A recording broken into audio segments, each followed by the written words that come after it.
Picture this. It's August 2020. An actor most people know from superhero movies just pocketed $70 million from selling a gin company he'd owned for barely 2 years. 3 years later, that same actor walks away with over $300 million from selling a budget cell phone company. Today, Ryan Reynolds is worth an estimated $350 million. But here's the twist nobody talks about.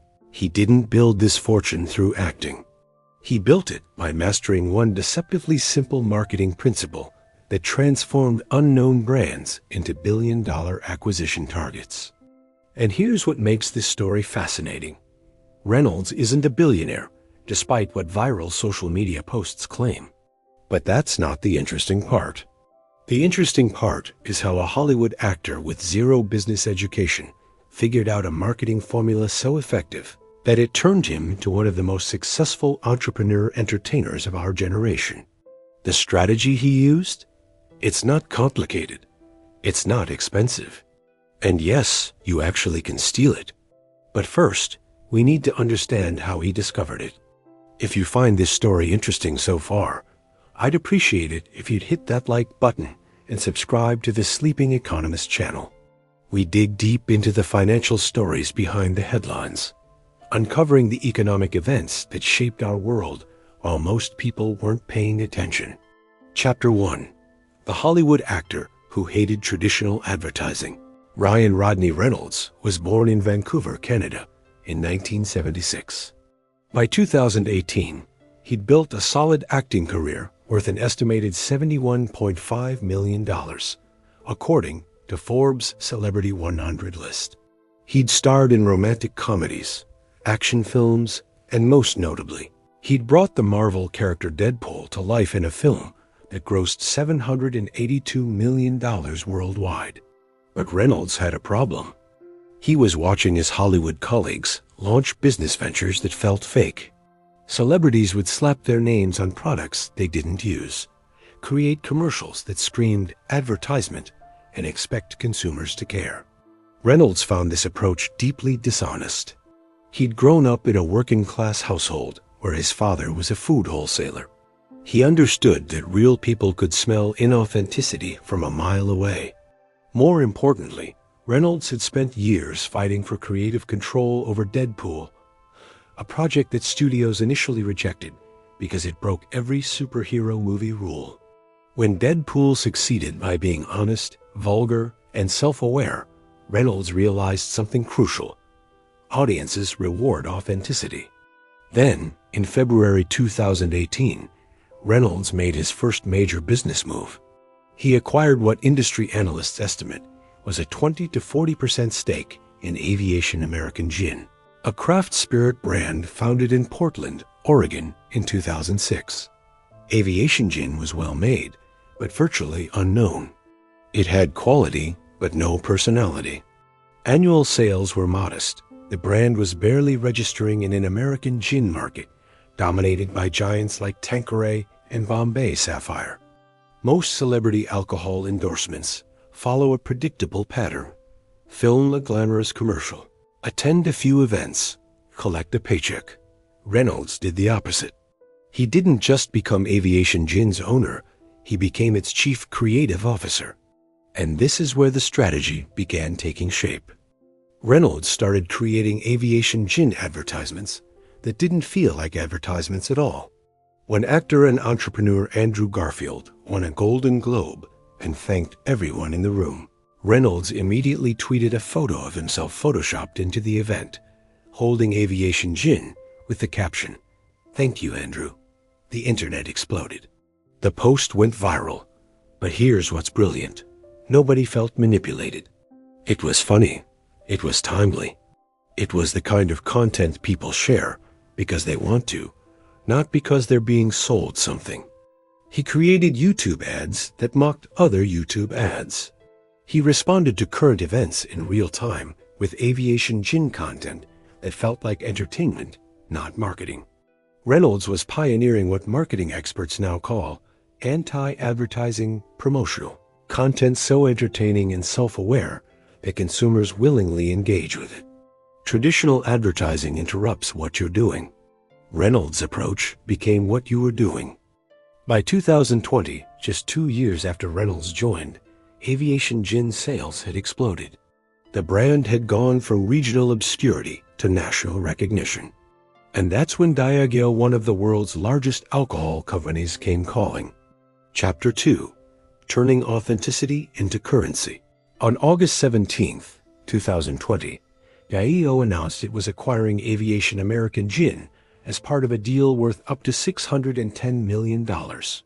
The initial payment was $335 million, with additional performance-based payments potentially reaching $275 million more over 10 years. Reynolds personally walked away with an estimated $70 to $100 million from his stake.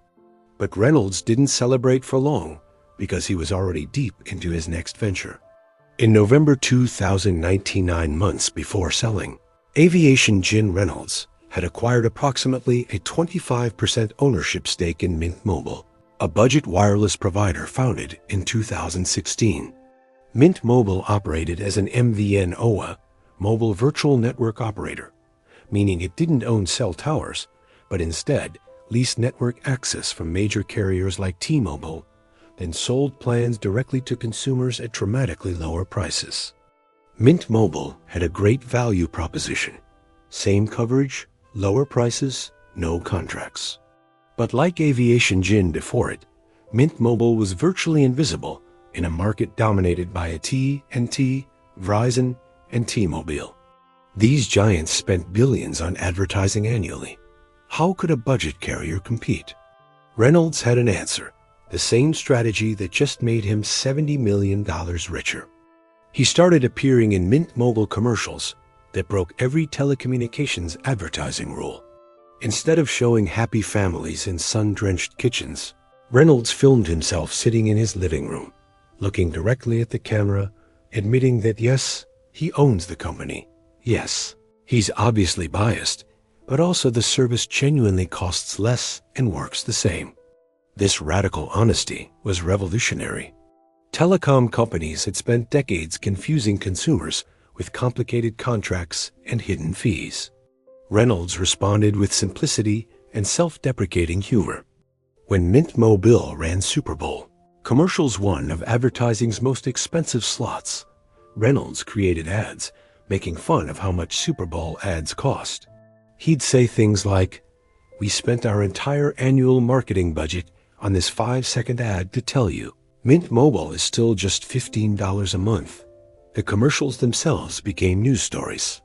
Media outlets covered Reynolds advertising as entertainment, giving Mint Mobile millions of dollars in free publicity. Reynolds also co-founded Maximum Effort, a production company and creative agency designed specifically to create this new style of marketing content. Maximum Effort didn't operate like traditional advertising agencies with months-long campaign development cycles. They moved at internet speed, creating relevant content in days or even hours, responding to trending topics before they stopped trending. This agility became Reynolds' competitive advantage. Between 2019 and 2023, Mint Mobile's subscriber base exploded. The company grew from a little-known budget carrier to a brand with mainstream recognition, thanks almost entirely to Reynolds' creative marketing approach. Industry analysts watched in amazement as a simple brand strategy, authenticity, humor, and radical transparency turned an unremarkable telecom reseller into an acquisition target. And once again, the giants came calling. Chapter 3. When the strategy became undeniable. March 15, 2023, brought the announcement that shocked the business world. T-Mobile, one of America's largest wireless carriers, announced it was acquiring Mint Mobile in a deal worth up to $1.35 billion. The deal structure was 39% cash and 61% stock. Reynolds, with his estimated 25% stake, was set to receive approximately $300 to $337 million. Think about the mathematics here for a moment. Reynolds had owned a stake in Mint Mobile for roughly 3.5 years. During that time, his personal involvement creating commercials, posting on social media, lending his personal brand had helped transform a company worth perhaps tens of millions into a billion-dollar acquisition. The return on investment was astronomical, but more importantly, it proved something crucial. Reynolds' marketing approach wasn't luck. It was a repeatable system. Wall Street analysts struggled to understand how this happened. Traditional business wisdom says celebrity endorsements provide temporary visibility bumps, but rarely translate to sustainable growth. Yet Reynolds had now done it twice, taking relatively unknown brands in highly competitive markets and making them acquisition targets for industry giants. What made his approach different? The answer lies in understanding how consumer behavior had fundamentally changed.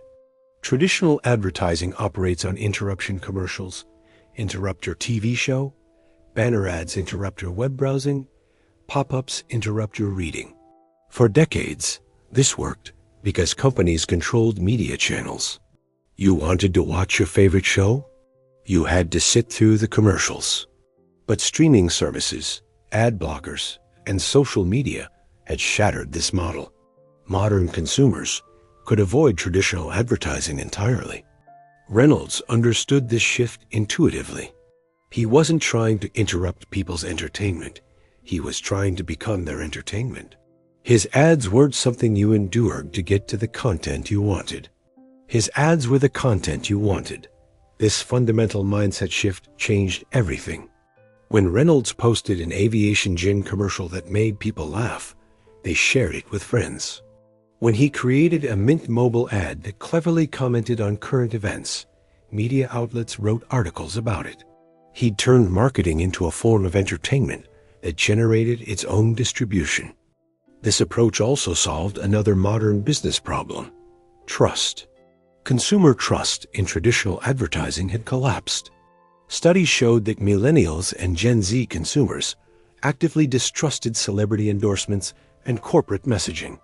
But Reynolds' self-deprecating, honest approach bypassed this cynicism. When he admitted he owned the company and was obviously biased, but the product was genuinely good, people believed him precisely because he acknowledged his conflict of interest up front. His transparency created credibility in an age of skepticism. By 2023, Reynolds had personally netted over $450 million from 2 business ventures he'd owned for a combined total of less than 7 years, and he was just getting started. Chapter 4: Beyond the Billions. The business world's response to Reynolds' success was immediate and predictable. Everyone wanted to copy him. Celebrities rushed to launch business ventures, hire creative agencies, and plaster their faces across social media. But almost none of them succeeded the way Reynolds had. Why? Because they were copying the tactics without understanding the strategy. Reynolds' approach worked because it was built on 3 interconnected principles that most celebrity entrepreneurs fundamentally misunderstood. First, Reynolds chose businesses he genuinely believed in. He wasn't just licensing his name, he was using the products himself and could authentically discuss their benefits. When he talked about Aviation Gin or Mint Mobile, his enthusiasm was real, and audiences could tell. Second, Reynolds maintained creative control. He wasn't just the face of the brand, he was personally writing, directing, and starring in the marketing content. This gave everything a consistent voice and authentic feel that committees could never replicate. Third, and most crucially, Reynolds understood internet culture. His creative team at Maximum Effort could move at the speed of social media because Reynolds himself understood what made content shareable. He'd spent years building his personal Twitter, following with self-deprecating humor and clever commentary. He knew the difference between content that got polite smiles and content that got viral shares. This internet fluency gave him an edge that most traditional marketers and celebrity entrepreneurs completely lacked. But Reynolds' success also revealed something uncomfortable about modern business. Traditional brand building was dying. Coca-Cola had spent over a century building brand recognition through consistent messaging, massive advertising budgets, and ubiquitous distribution. But in less than 5 years, Reynolds had built brand recognition for Mint Mobile that rivaled companies 10 times its size, not through bigger budgets, but through smarter content. This disruption sent shockwaves through advertising agencies and corporate marketing departments worldwide. Industry analysts began dissecting Reynolds' every move. Business schools started teaching case studies about Aviation Gin and Mint Mobile. Marketing conferences featured panels discussing the Reynolds approach. Advertising Age named Maximum Effort one of the most innovative agencies in the industry. Reynolds had inadvertently become a business education institution teaching a masterclass in modern marketing while building generational wealth. The financial media started calling Reynolds a business genius, but Reynolds himself pushed back against that characterization. In interviews, he insisted he wasn't following some grand strategic plan. He was simply making content he found funny and happened to be selling products through it. This humility was probably strategic too. Nothing kills authentic marketing faster than being perceived as calculating. By presenting himself as slightly lucky and definitely irreverent, Reynolds maintained the everyman appeal that made his marketing work in the first place. The persona was the product, and the product was wildly successful. Chapter 5. Building an Empire on Authenticity. Today, Ryan Reynolds' business empire extends far beyond gin and mobile phones. In November 2020, Reynolds and fellow actor Rob McElhenney purchased Wrexham AFC, a struggling Welsh football club, for approximately £2 million. Applying the same marketing playbook, they documented the purchase and transformation in a Disney Plus series called Welcome to Wrexham. The show became a hit, and the club, which had been in financial trouble, saw sponsorships explode. By 2025, Wrexham AFC was valued at approximately £475 million, a 19,000% increase in just 4 years. Reynolds also maintained ownership stakes in several other ventures. He became a board member and creative director for Match Group, the parent company of Tinder. He invested in Nuvei, a Canadian payment processing company. He took a stake in Alpine F1 racing team. Each investment followed the same pattern. Find a solid product in a competitive market, then use authentic creative marketing to build visibility and emotional connection with consumers. Reynolds had essentially become a brand incubator, taking functional but invisible companies and making them culturally relevant. Perhaps most significantly, Maximum Effort itself became valuable. In June 2021, MNT, a marketing technology company, acquired Maximum Effort Marketing, bringing Reynolds on as Chief Creative Officer. The acquisition valued Maximum Effort's approach to advertising as an asset unto itself. Reynolds' marketing methodology had become productized. Other companies were literally paying for access to his creative process and strategic thinking. Financial publications estimated Reynolds' net worth at approximately $350 million as of 2025. Impressive, but not billionaire status, despite viral social media claims suggesting otherwise. However, the trajectory was undeniable. Reynolds was building wealth faster through entrepreneurship than through acting. His entertainment career provided the initial platform and capital, but his business ventures were generating returns that dwarfed his Hollywood earnings. More importantly, Reynolds had proven a paradigm shift in business strategy. For most of the 20th century, celebrity endorsements meant famous people lending credibility to products created and managed by others. Reynolds flipped this model. He was lending business infrastructure to his personal brand. The product's gin, phone service, football clubs were vehicles for distributing his creative content and authentic personality. In a sense, Ryan Reynolds wasn't selling products. He was selling Ryan Reynolds, and the products came along for the ride. This approach only worked because Reynolds understood one crucial truth about modern consumer behavior. People don't buy products anymore.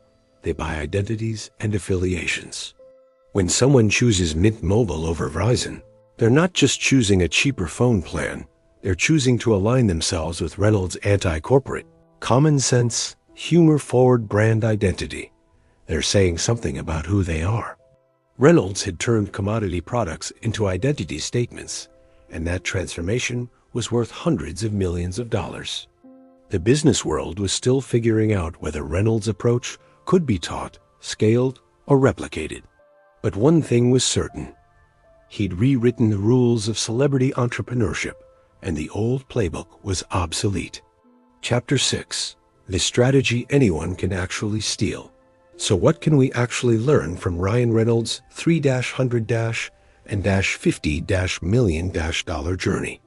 First, the strategy isn't actually about being funny or being a celebrity. Those are Reynolds' unique advantages, but they're not the core principle. The core principle is authentic differentiation.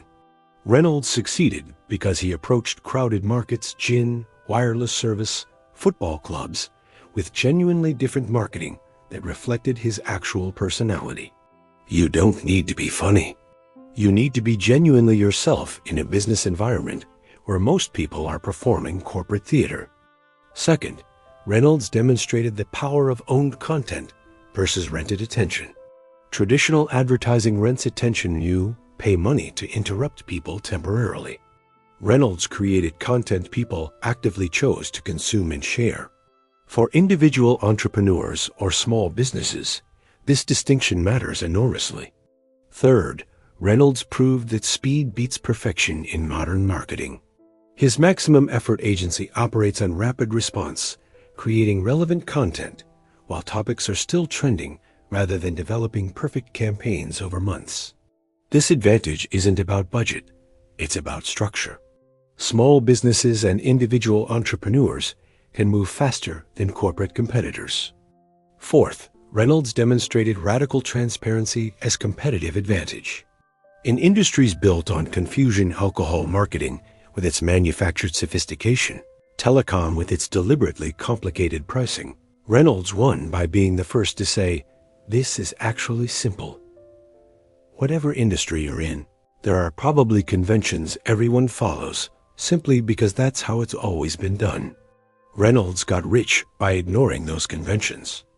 But here's the uncomfortable truth.